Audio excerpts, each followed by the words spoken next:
Con più di 1700 anni di storia, le mura romane di Lugo sono le uniche complete al mondo. Dichiarate patrimonio dell'umanità dall'UNESCO nell'anno 2000, migliaia di persone si godono ogni giorno i più di 2 chilometri di perimetro che circondano il centro storico della città bimillenaria di Lucus Augusti.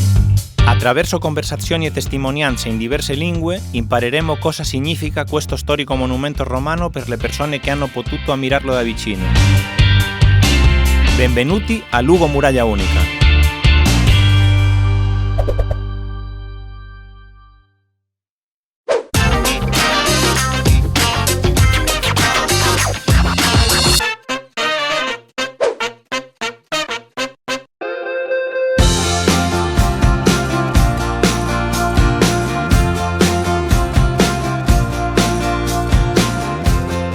Qual è stata la tua prima impressione delle mura romane di Lugo? La prima impressione delle mura di Lugo è impressionante. Io per esempio vivendo in Spagna 3 anni prima di venire a Lugo avevo visto le immagini delle mura di Avila, però non avevo visto per esempio quelle di Lugo. Sapevo che c'era, però non pensavo che fossero così belle. Non si parla molto del fatto che siano completamente conservate e che soprattutto si possano fruire, siano circolabili camminando, ed è una cosa meravigliosa, no? Questa è stata una grande sorpresa. Quando racconti in Italia che vivi in una città dove c'è la unica muraglia, le uniche mura romane intere al mondo, che dicono?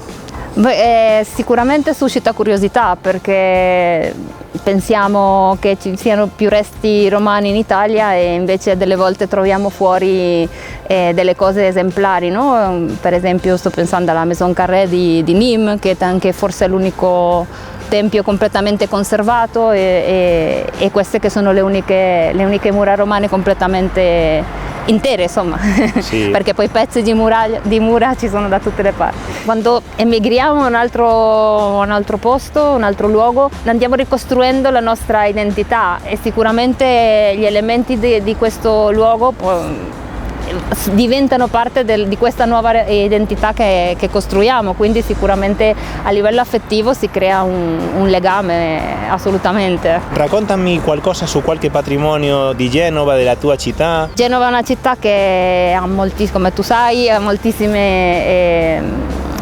patrimonio, che tra l'altro è stato riconosciuto dall'UNESCO come patrimonio dell'umanità in varie occasioni.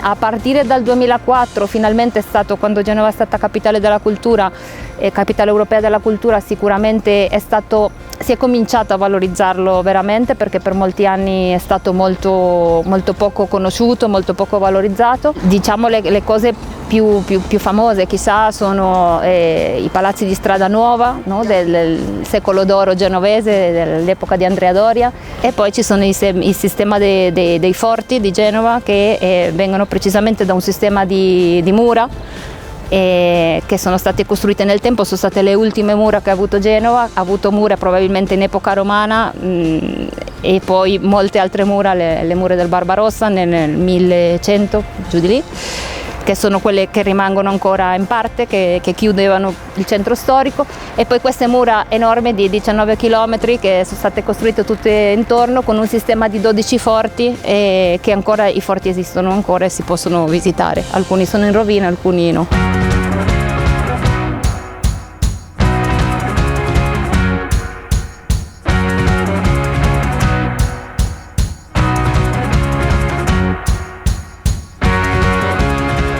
Allora questo è uno dei tuoi posti preferiti a Lugo? È uno dei posti, diciamo, più scenografici, no? Dove c'è questa connessione con la rampa, questa connessione delle mura col resto della città, che in altri punti non è così evidente. In più una delle uscite del Cammino di Santiago. Sì, tra l'altro, sì. Si conosce ho avuto la fortuna. Sì, si conosce tantissimo. Ho trovato gente anche che l'ha fatto diverse volte e a diversi cammini, quindi sicuramente diciamo che chi conosce Lugo perché è passato per il Cammino di Santiago.